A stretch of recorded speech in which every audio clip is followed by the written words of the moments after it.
Hello and welcome to the 4th annual Top 10 Games of the Year. I'm your host, BanderSN, and we have a great show for you tonight. 2023 was an amazing year for games. Some might even say the best ever. And when considering this, you must... Oh, hey, Spider-Man. Congrats on the launch. Oh, thanks, Todd. You here for an award? Don't worry. If you win, I won't interrupt your speech and say it should have been Beyonce. Now, between you and me, I've heard this guy put almost 70 hours into Starfield, so I could get at least 3rd. Yeah, you got this. Be a big Fallout if you at least didn't get top 5. Yeah, well, I'm sure you'll make the list too. But it's been an awful year for those that make games, with crunch and layoffs plaguing our developers, so tonight's show is dedicated to the hardworking and passionate... Hey! Wake up, everybody! Come on! I'm talking about video games here! Get to the list, please! Wrap it up! Alright. And our 10th best game of 2023 goes to...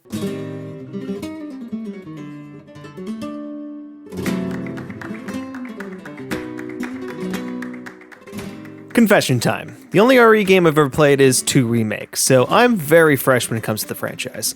Like a newborn baby, or even a fetus. A Resident Evil fetus. And boy, am I in good company with RE4 Remake. RE4 Remake is the perfect B-action horror movie. While tons of horror games push into more of the serious psychological side, I love the more campy vibes of Leon's journey. He's just the perfect himbo, and with a fantastic roster of tropey weirdos. It makes the story fun and easy to follow, while still leaving plenty of room for cool surprises. I love the combat, every gun feels incredible, the upgrades are all impactful so you never worried about making a bad choice, plus there are so many weird freaks to shoot at. What makes RE4 stand out is how perfect the map is laid out. Puzzle design is what makes RE games stand out, and 4 is absolutely the best. You jump into a big new area, get 7 locks thrown at you, and within like 30 minutes you've solved maybe 3 of them? The sandwich key opens the sandwich-shaped keyhole. But what opens the hot dog-shaped keyhole? Then you do a bunch of great puzzles, giant set pieces, a fight with Lord Frankfurter, and all of a sudden, you're back in the first room, and you've got the hot dog key! It's some of the best game design I have ever played. And that's why Taylor deserves her own ring when the Chiefs win next weekend. Let's go, Kansas City! Go Niners. Who said that? Thank you! And congrats to Leon and the folks at Capcom. Our next game comes from the Xbox. No, not 9th place. A big Day 1 Game Pass game. This is an outrage. My work deserves better than 9th. From a team led by a famous director named Howard. Guess that's it. Well, 9th is better than nothing. It's Cocoon! What? Hi. There appears to be some sort of mix-up. I'm Ron Howard, and I didn't make this game. I actually made the 1985 sci-fi movie hit Cocoon. I wouldn't say it was a hit. Thanks for the award, though. Cocoon might just be a perfect game. It takes 5 hours to beat, only uses 2 buttons, and basically has one mechanic. Pick up ball, put down ball. You're this cute little robot bug exploring a lonely, desolate world filled with weird and incredibly phallic structures. You see, this one represents the cycle of rebirth. And this one's a vagina. Your goal is to collect and maneuver these weird world balls in and out of each other and take on these giant elder horrors. Are you fighting them or just playing with them? No idea. This game is made by the Limbo people, so there's definitely some subtle story building and themes happening in all of this.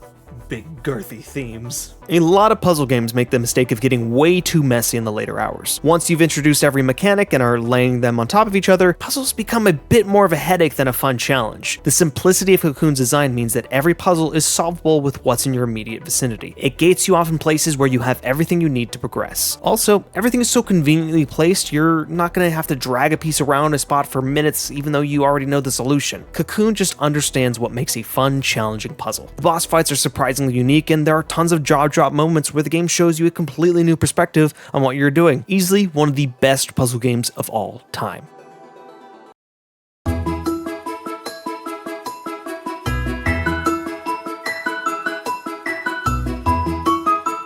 Quick Bander history with Mario. I think 3D Mario is better than 2D, my favorite 2D is World, and the new Mario games are actually pretty great. In a post-tropical freeze and dread world, Mario Wonder needed to bring something really special to prove that the plumber is still the king of 2D. While Wonder isn't a revolution, it does everything right and managed to surprise and delight more than any prior game. Each aspect feels special. It's the first game in a long time that makes the world map important. There's secret levels to find, you can get to the special world early, and you're not just forced into a set world order. Almost every level introduces something new or iterates on fun ideas. There's races, enemy arenas, puzzles, so much variety even amongst well-treaded level themes. The new enemies are such weird little freaks and I adore all of them.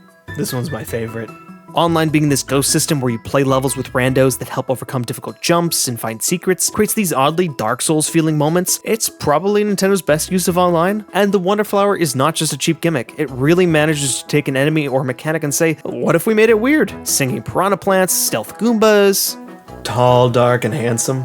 A bunch of ways to make these levels memorable and a blast to replay. This could have just been another new Super Mario Bros. Game, and it would have outsold The Last of Us, but Nintendo took their time to deliver their most creatively rich and charming 2D adventure since World.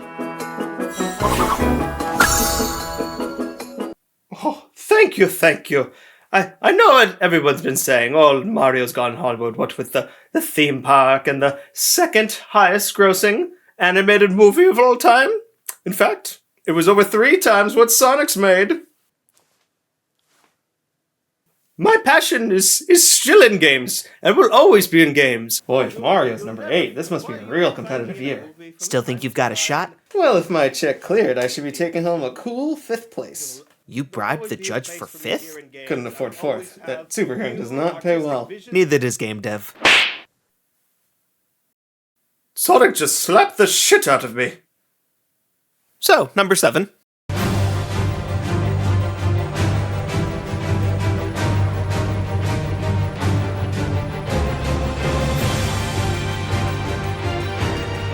Final Fantasy has been a constant in my life for as long as I've really enjoyed gaming. It's changed a lot over the decades, but I always look forward to whatever the insane journey Square has for me. While 16 isn't my favorite in the franchise, this is easily my favorite story of the year and filled with some of the greatest gaming moments of all time. The main cast is rock solid, filled with a bunch of excellent party members and a stacked ensemble of antagonists. Clive is an incredible lead, a character that feels grounded by the weight of his story, yet constantly does the coolest shit possible. Also, Torgal is the best boy. The last sequence, the moment where our team comes together for one last fight, leads into the most outlandish and stunning final battles. It's anime as hell in all the best ways, yet is perfect for this gritty, awful world. 16 pretty much sacrifices all of its RPG roots in favor of action gameplay. That makes sense. And as a huge fan of action games, particularly from Square, I had no problem with this. That makes sense. It's Kingdom Hearts merged with the stagger meter and managed to pace out abilities just right. Bosses are 10 out of 10 bangers. Each one feels uniquely personal to Clive, yet could shift the entire planet depending on the outcome. They're built up just enough to make each feel unique with some of the best the combat has to offer, alongside absolutely jaw-dropping set pieces. While there's some aspects I wish this game did more with, the core game and story is some of the best I've ever played, and I cannot wait to return for the DLC.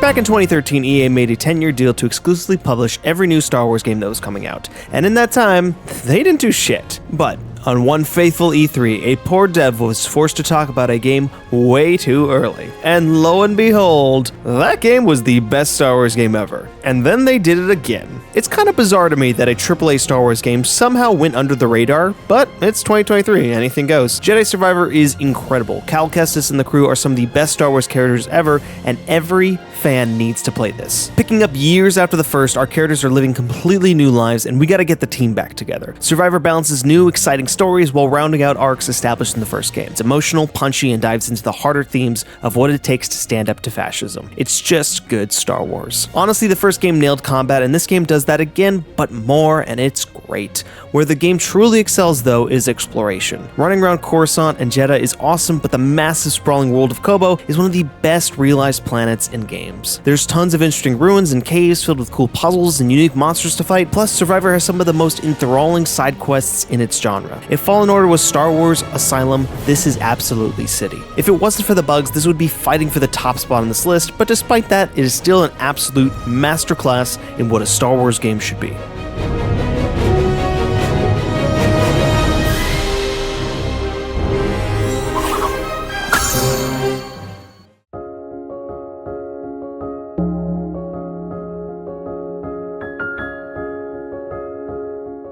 Despite not being this AAA open-world cinematic Marvel game, Pikmin is one of the best games that came out this year. It's easy to pick up, runs perfectly, and looks fantastic. It works not only as a stepstone for RTS genre, but as a pillar of Nintendo's most creative design. In my review, I described how Pikmin added all these great new mechanics that built up on what Pikmin does best, while adding this mission to upgrade loop that gave it the perfect feeling of just one more run. For the top 10 list, I want to focus on something a little bit different though. It's no surprise that we are rapidly nearing the end of the Switch's life cycle, yet I think it's incredible that Nintendo still has enough juice left to squeeze out another amazing year. I will always praise the Switch era for how they've taken staple franchises and really pushed them into the modern spotlight. Mario, Fire Emblem, Kirby, Metroid, Animal Crossing, decade-old IP getting their best games yet on the Switch. A company that makes games like this sell better than games like this. And despite not being that 10 million seller, something about collecting these little plant freaks and organizing that perfect heist keeps Nintendo coming back. Mario Wonder is what happens when you let Nintendo cook. Pikmin 4 is when Nintendo truly believes in this niche idea until they've perfected it. The Switch is where Nintendo has made some of the greatest games of all time, and Pikmin 4 is irrefutably one of them.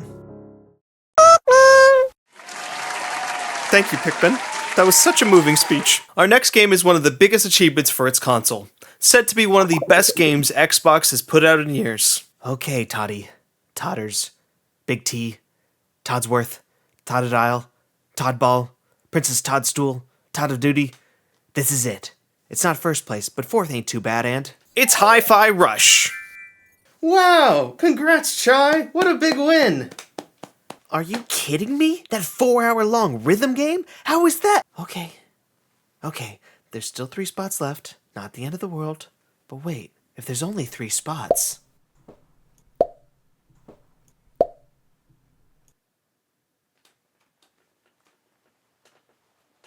I'd make a Chai tea joke, but the other Spidey was miles ahead of me on that one.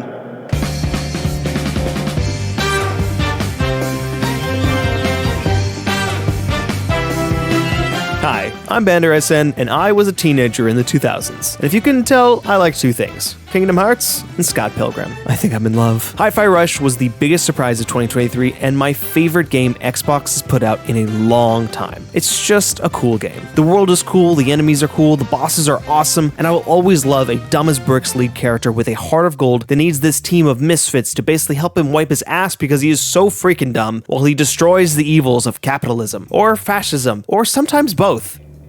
I think I have a type. I am bad at rhythm games. I literally had to use a Wiimote in order to play Guitar Hero on medium, but everything in Hi-Fi Rush is designed to help you succeed. The bar keeps the beat, the cat keeps to the beat, literally every object is bouncing to the beat. I am now good at rhythm games. Look, Chai is literally snapping along to the music. The licensed score is incredible. I love Roaring by Joy Formidable, and it's used in one of the best sequences I've seen in games. Even the knockoff versions they made are bangers. Hi-Fi Rush is a love letter to the game design of the 2000s. It's about a group of lovable goofballs coming together to take on an equally great league of villains using the power of music. From its surprise shadow drop reveal to its hype trailer to the moment I watch the credits roll, Hi-Fi Rush is everything I love about video games. And now, at long last, our number 3 this year, one of the biggest exclusives of the generation, from PlayStation Studios, Spider-Man 2. I'm ruined. I have nothing left. Aw, cheer up, guy. There's always next year when you put out Skyrim, Todd's version. Except Spider-Man.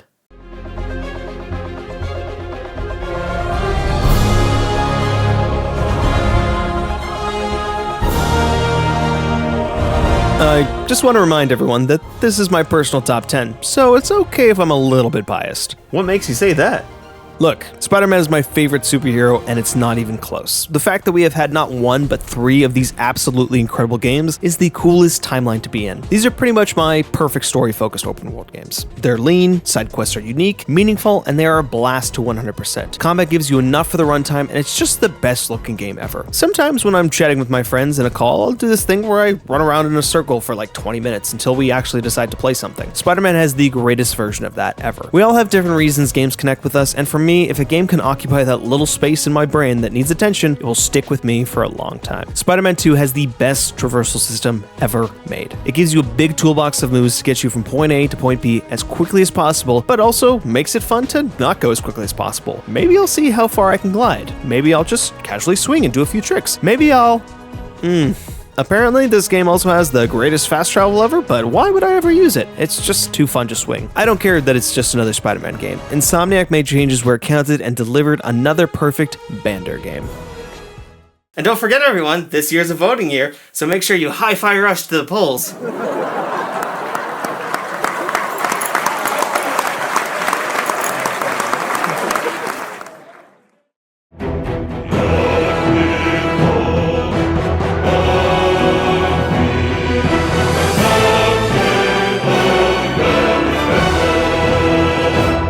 My first D&D character was Bernie, the Halfling Bard, and if you've ever played D&D, you can start to get attached to your characters. I put a lot of time into making him. Well, he's kind of a goofball. How original. With a heart of gold. Daring today, aren't we? So, no matter what happened in my various campaigns, I would always bring him back one way or another. Then I heard about Baldur's Gate, but didn't understand why it was getting so much attention. The bear Well, sure, but the game had been out for a month before I finally realized, oh, it is literally D&D. Can I make Bernie? After 10 good minutes in the character creator, oh, halflings are really short. So in this universe, Bernie is a half-elf, and he's hot. Those bears won't know what hit him. He's got all the spells I always pick. God, I love Thunderwave. The backstory, the personality, the way he interacts with the world around him. It's all here. This is Bernie. BG3 is the first RPG where role-playing a character actually has meaning. Many games let you play your own character, but few actually respond to you. From distracting NPCs while my party pickpockets them, to convincing some dwarves that I didn't steal their boat, damn, to helping that cute tiefling finish her song and, oh, she's got a girlfriend? Ah, well, no problem. I didn't do that to get laid. I did it because that's what heroes do. Baldur's Gate is where I get to be Bernie, an experience I never thought was possible, and it's barely a fraction of what this game has to offer. I mean, think of the possibilities.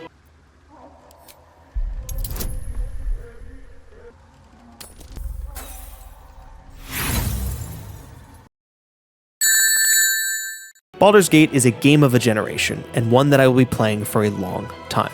I also made this dwarf that wanted to grow up to be the god of war, so he tried to get really strong, but gave up and became a stealth archer.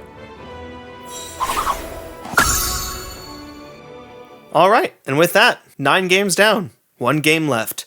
In the best year of video games ever, this is the #1 game of the year.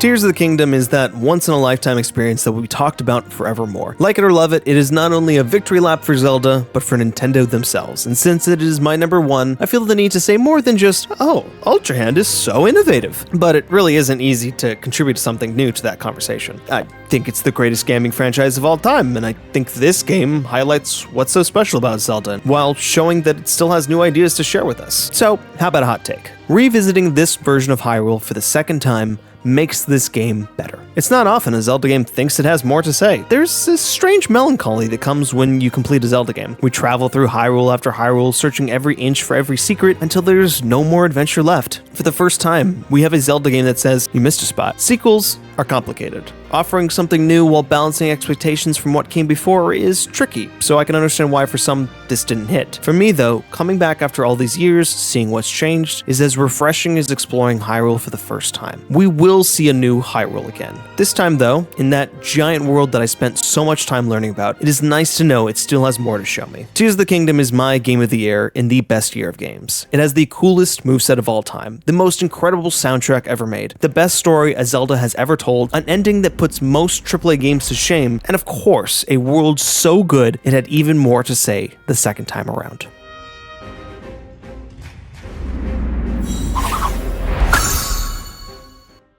Wake! How can you just sit there and let them get away with this? Neither one of us made the list. How can that be? I didn't get the ending I needed, so I had to rewrite the story to right this ship.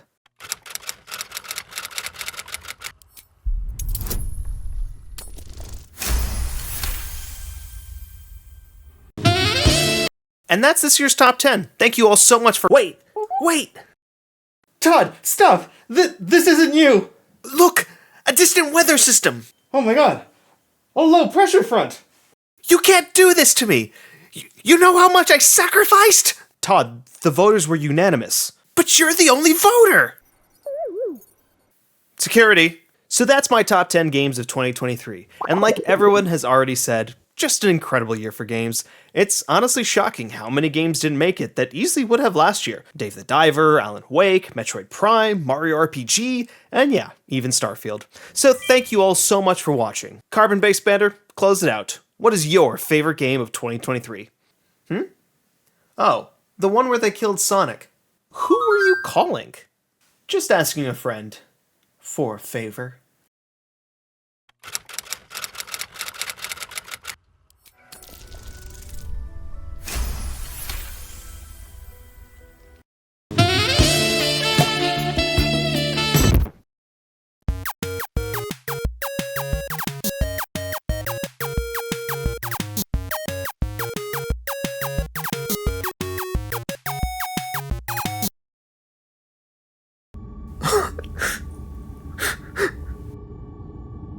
Coward!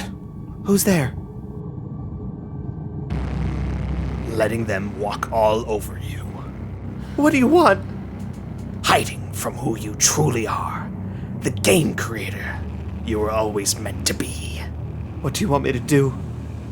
Well, Todd, let me introduce you to my friend, the mouse.